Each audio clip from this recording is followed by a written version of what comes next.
Hello, and today we are going to be looking at Chapter 3, Problem 1. It's an income statement problem.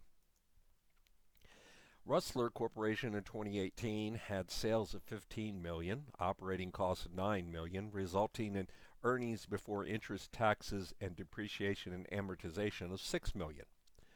Depreciation and amortization was 1.5 million, leaving earnings before interest and tax of 4.5 million.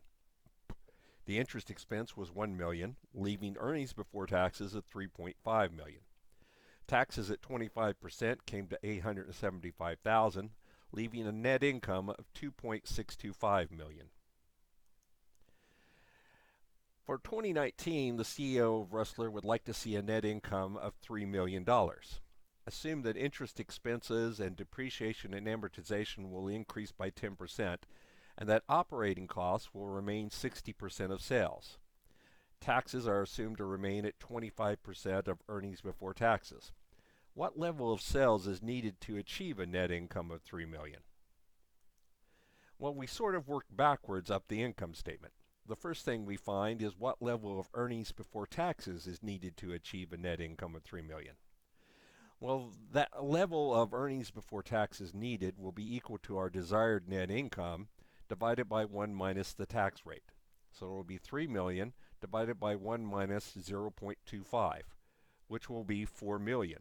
That's the earnings before taxes needed to achieve a net income of 3 million.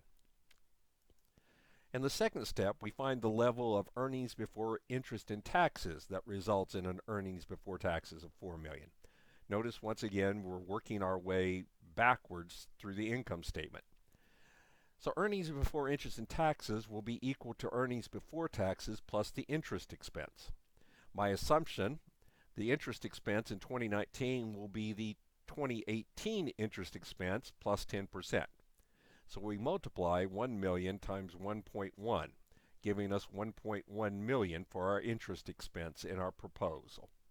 So our earnings before interest and taxes needed to achieve 3 million of net income will be 4 million of earnings before taxes plus 1.1 million of interest expense, meaning that we need to achieve 5.1 million of earnings before interest and taxes in order to achieve 3 million of net income.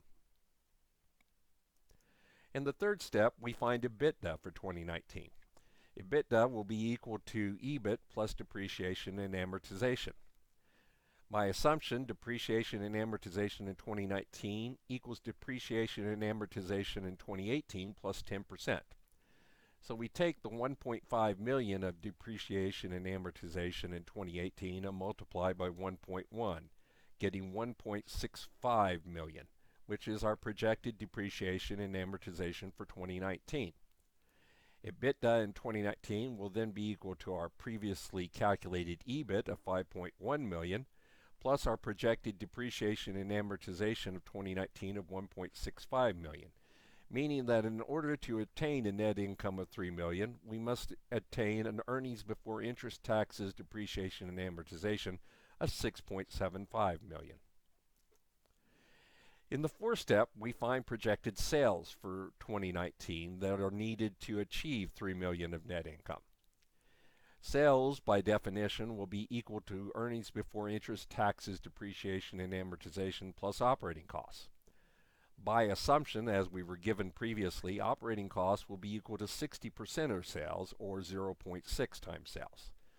So we can alter the equation in the second line to read that the sales projected in 2019 to obtain 3 million of net income will be equal to EBITDA plus 0.6 times sales of 2019, substituting 0.6 times sales for operating costs.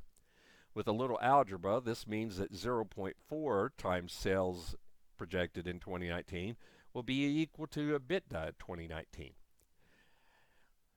Dividing both sides by 0.4, then we get sales in 2019 will be equal to our projected EBITDA in 2019 divided by 0.4.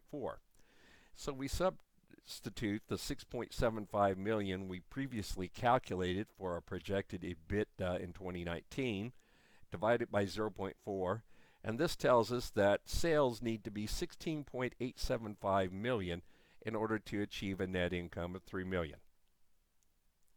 That's the end.